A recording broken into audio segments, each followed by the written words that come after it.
उस टाइम ये आरएस का सपना लेके कैसे सोचा भी कि मैं इतना बड़ा अधिकारी बन के अपने परिवार का ये जो गरीबी है वो दूर कर सकता हूँ? तो उनके साथ रह के ही मैंने भी मन बनाया कि मुझे भी यही करना चाहिए। पापा का क्या रिएक्शन था, बाकी लोगों का क्या रिएक्शन था? और उस टूटी हुई चेयर को जो है मैंने ईंटों पे और एक छोटा सा स्टूल था उसके ऊपर सजा के जो है मैंने फर्स्ट अटेम्प्ट के लिए तैयारी करी। मुझे पता था कि जब मैं पीछे मुड़ के देखता हूँ कि मैं कहाँ से आ रहा हूँ, मेरी फैमिली कितना संघर्ष कर रही है, उसके बाद जब कई चीज़ अगर जब हमें नहीं मिलती है उम्मीद की चीज़ तो टूट जाते हैं। टूट इसलिए नहीं जाते कि मेरा रिजल्ट नहीं आया या फिर मेरा अच्छा नहीं हुआ। तब जाके ही आरएस बना जाता है या ऐसी लाइब्रेरी कोचिंग वगैरह जो गरीब परिवारों से लोग आपकी तरह ही निकलते हैं? तो उसको रिवॉर्ड करने के लिए कहीं ना कहीं ये बेहद ज़रूरी था मेरे लिए कि मैं अच्छे से पढ़ाई करूँ और आगे जो है कहीं ना कहीं किसी भी कंपटीशन एग्ज़ाम में सफल बनूँ। कुछ लोग बोलते हैं कि ये भटकाने का काम भी करते हैं। उन्हें पहली दफ़ा तो ये लगा कि शायद इसका क्लियर नहीं है, तो उन्होंने बोला कि कोई बात नहीं बेटा, नहीं आया रिजल्ट तो क्या हुआ। मैंने बोला नहीं नहीं मम्मी, रिजल्ट तो आ गया है।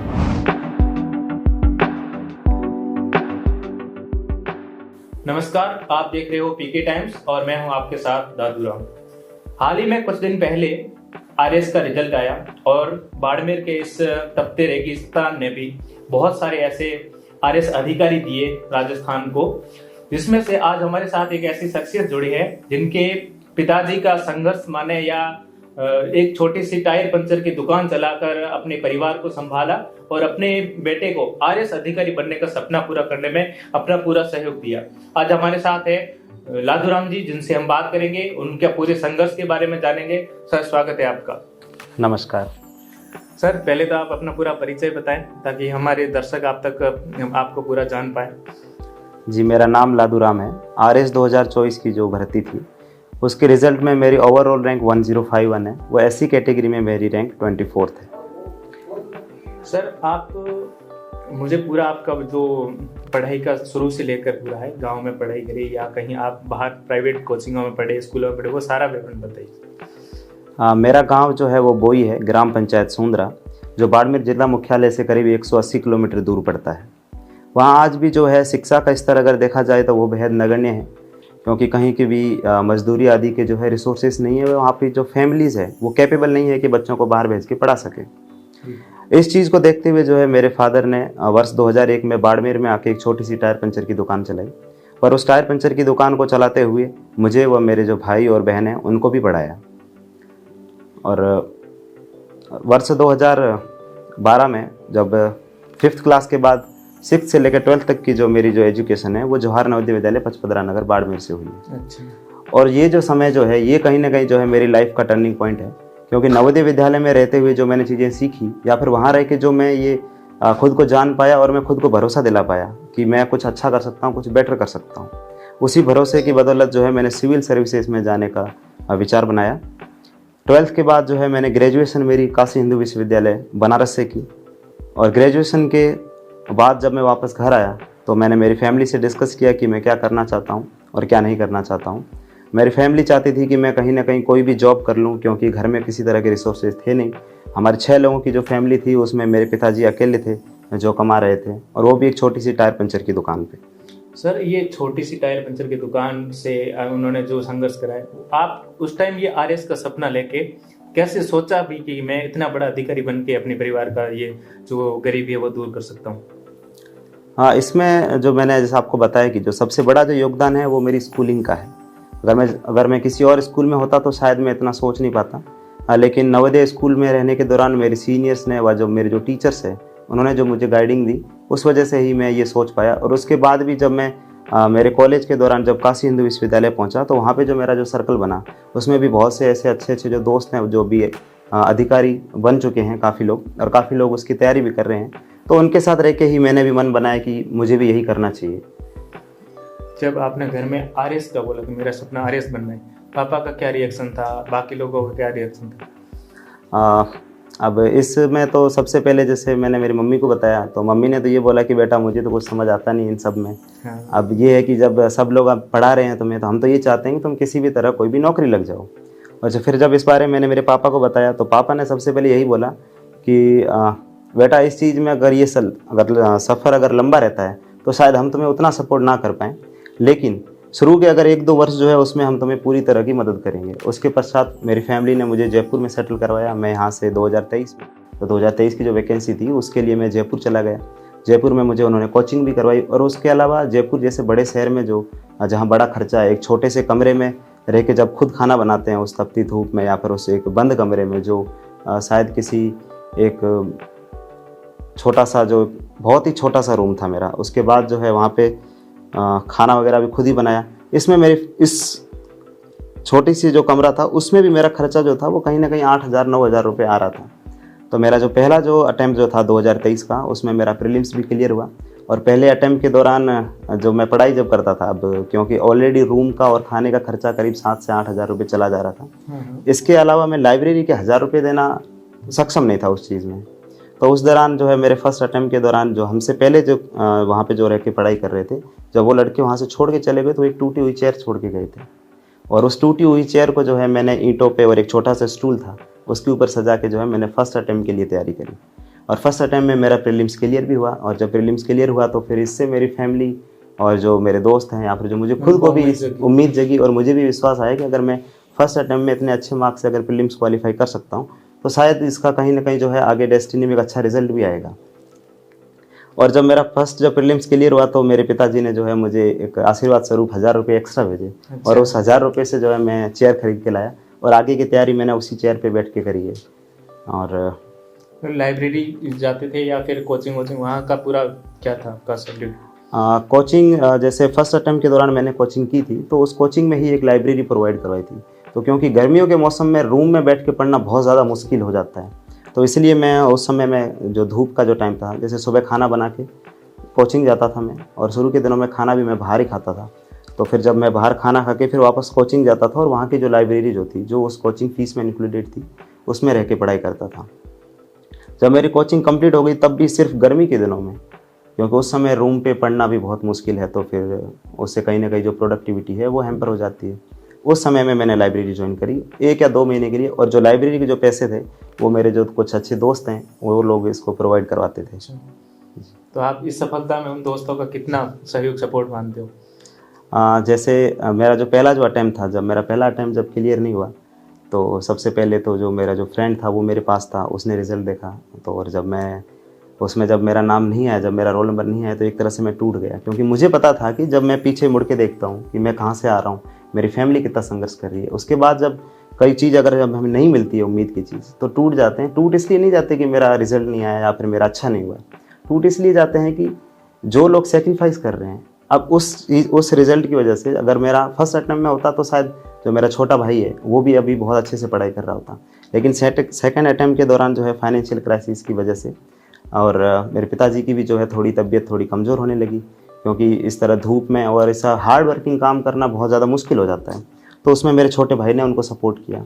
अब ये चीज़ आप देखिए कि जब मैं जयपुर सेकंड अटेम्प्ट की तैयारी कर रहा था तो मेरे पिताजी के साथ साथ मेरा छोटा वाला भाई भी दुकान पे काम करके मुझे सपोर्ट कर रहा था। सर ये काम आपने भी कभी किया? ये काम जैसे मैं स्कूलिंग के दौरान मैंने सीखा था, मैं गर्मियों की छुट्टियों में ही सीख पाता था, बाकी क्योंकि रेजिडेंशियल स्कूल है तो मैं यहाँ रह नहीं पाता था। लेकिन जब 12th के बाद जब है हमने कॉलेज के एंट्रेंस वगैरह दिए, उसके बाद रिजल्ट आने में काफ़ी टाइम था, 2-2.5 महीने। तो मैं वो 2-2.5 महीने जो है रेगुलर हाफ डे जाता था, हाफ डे में जाता था और हाफ डे जो है मेरा बड़ा भाई फादर को हेल्प करने के लिए जाते थे।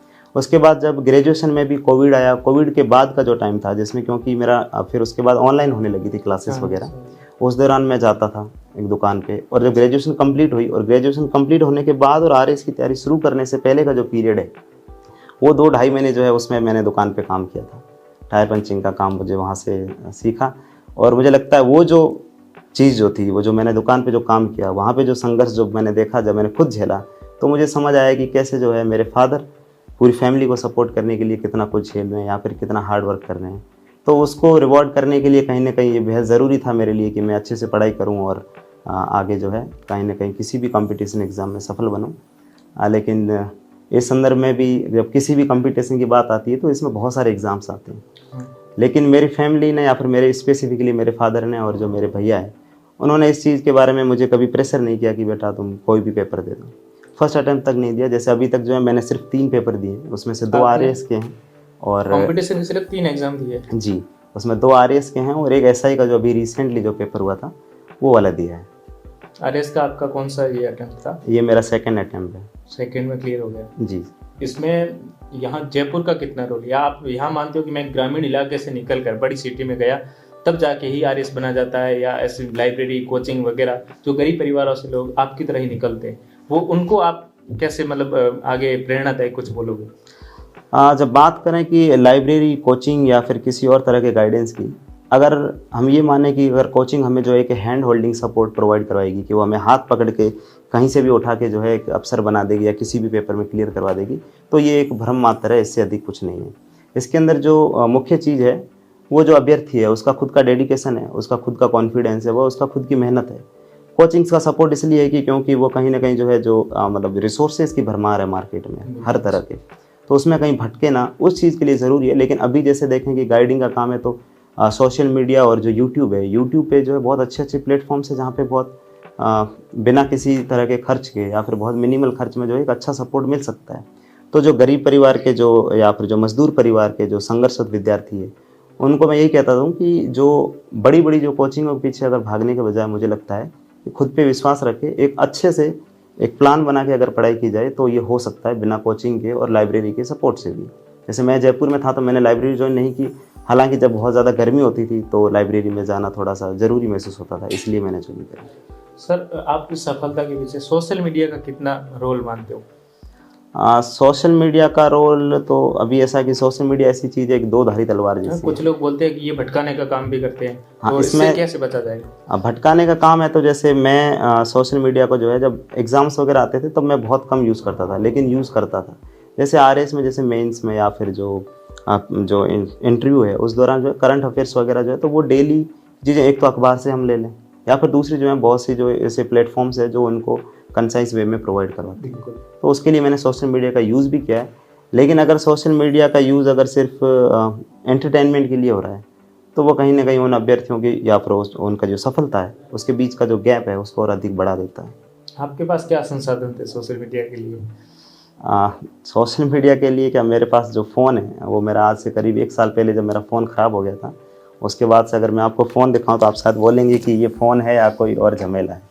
तो हर जगह यही यूज़ होता है। ये मेरा फ़ोन है। जैसे जयपुर में मैं अगर कहीं मॉक भी देने जाता था तो मैं जो राइड बुक करता था वो इसी से बुक करता था।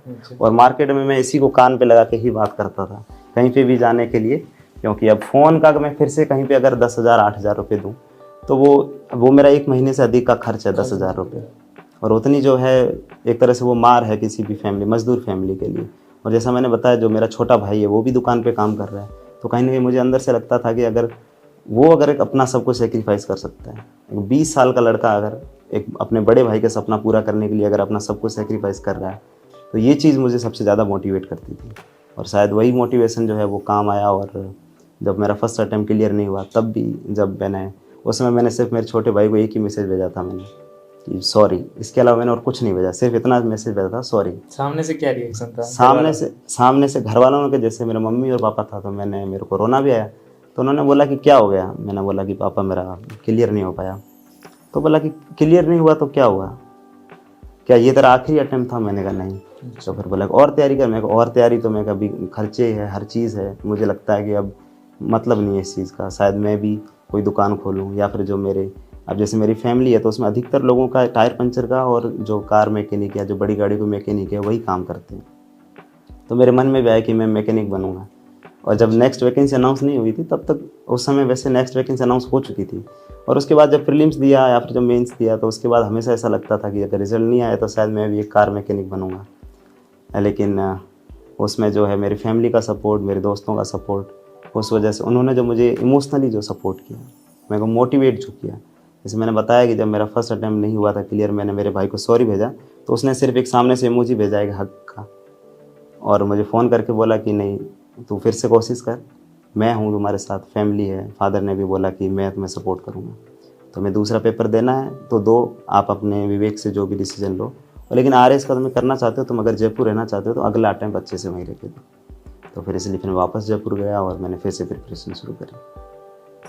जब ये सफलता मतलब रिजल्ट आया उस दिन आपकी सफलता सुन के घर वालों को क्या रिएक्शन था? आपने सबसे पहले किसको बताया? जब रिजल्ट अनाउंस हुआ तो उस टाइम मैं मेरे गांव था। और मैं आपको बताऊं कि मेरे गांव में जो नेटवर्क है उसके अभी भी इश्यूज़ है। मतलब जो थोड़ा सा घर थोड़ा ऊंचाई पे है वहाँ पे किसी एक कोने में नेटवर्क आता है। और उस दिन जो है मेरा फ़ोन जो टैब है वो उसको हर जगह लेके जाना थोड़ा मुश्किल रहता है। और घर में एक शादी भी थी तो मेरा टैब मेरे घर पे था, और घर पे कोई था भी नहीं। मैं कहीं और था, फिर वहाँ पे मेरे चाचा का फ़ोन आया किसी और आदमी के पास, उन्होंने मुझसे बात करवाई, उन्होंने बताया कि ऐसा रिज़ल्ट आया है। तो मैं वहाँ से फिर भागा सबसे पहले, क्योंकि और पिताजी उस टाइम दुकान पे थे, बाड़मेर थे, माताजी मेरे गांव रहते थे।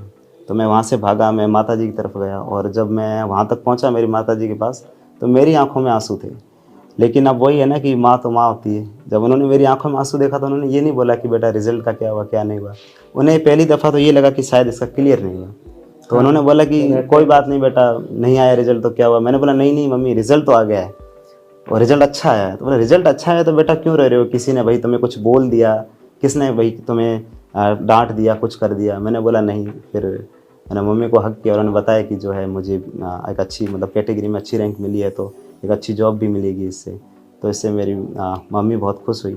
उसके बाद वही फिर सबके फ़ोन आने लगे, लेकिन फिर जैसे घर पे नेटवर्क नहीं है तो मैं 1 बजे से लेके करीब 12 बजे रिज़ल्ट आया था, लेकिन मुझे 1 बजे पता चला था। मैं 1 बजे से लेकर रात को 9 बजे तक जो है मैं ऐसे टैब को ऐसे ऊपर ऐसे पकड़ के खड़ा रहा, क्योंकि अगर जैसे ही वहाँ से हटाऊँ तो नेटवर्क नहीं आता है। तो उस स्थिति में जो है मुझे बधाइयाँ मिली, शुभकामनाएँ मिली, और वो जो फीलिंग थी अब अभी एक जो है जाहिर नहीं कर पाते हैं। जैसे पिताजी मुझे लगता है मेरे सामने उतने अच्छे से जाहिर नहीं कर पाए, लेकिन वो भी इस मोमेंट के बाद जो है कहीं ना कहीं प्राउड फील कर रहे हैं कि ये उनका इन्वेस्टमेंट था, उनका संघर्ष है। मैं कहूँगा कि ये मेरे संघर्ष से अधिक जो है मेरी फैमिली का संघर्ष है। अब ये कि जो जिस गांव में आज से 2 साल पहले लाइट नहीं थी, आज भी जहाँ पे नेटवर्क प्रॉपर नहीं है, आज भी जहाँ पे जो है लाइट की दिक्कत है, पानी की समस्याएं चलो अभी तो धीरे धीरे सुधर रही है, लेकिन उनके ज़माने के हिसाब से देखें तो बहुत ज़्यादा पिछड़ा हुआ था। वहाँ पे रह के उन्होंने जो संघर्ष किया कि मैं मेरे बच्चों को पढ़ाऊँगा, वो जो संघर्ष है उसका ये रिज़ल्ट है। मैं मेरी मेहनत मानता हूँ, लेकिन इससे अधिक जो है ये मेरे फैमिली की और पिताजी की मेहनत है। सर, आप इसी कड़ी के लोग हैं जो कई सालों से मेहनत कर रहे हैं, या फिर वो असफल होकर कुछ नया रास्ता चुन लेते हैं, उन लोगों के लिए, उन युवाओं के लिए क्या आप बोलना चाहोगे? इसमें मेरा ये है कि एक कोट है कि power resides where man believe it resides, यानी कि जो शक्ति है वो कहाँ है, वो जहाँ है कि जहाँ पे व्यक्ति का विश्वास है। अगर व्यक्ति का विश्वास खुद पे है और खुद की मेहनत पे है तो मुझे लगता है कि वो कर लेंगे। संघर्ष है, एक बड़ा सफ़र है। अब इसमें कई लोगों को असफलताएं मिलती है, कई लोगों को सफलताएं मिलती है, लेकिन ये महज एक पड़ाव है। ये एक एब्सोल्यूट सफलता, एब्सोल्यूट सक्सेस नहीं है, ये एक पड़ाव है। इसके बाद की जो जर्नी है वो डिसाइड करेगी कि हम कितने सफल हुए, कितने असफल हुए। लेकिन जो इस जर्नी में जो पीछे रह जाते हैं उनको मैं यही कहना चाहूँगा कि आप खुद पे विश्वास बनाए रखें, और भी बहुत से आयाम है जीवन के, उसमें बेहतर करें। और जो इसमें फिर से इन्वेस्ट कर सकता है या जो मेहनत कर सकता है उसको खुद पे विश्वास करके फिर से मेहनत करना चाहिए, क्योंकि जो मेहनत का फल है वो ज़रूर मिलेगा। हो सकता है थोड़ा देरी से मिले, लेकिन ज़रूर मिलेगा।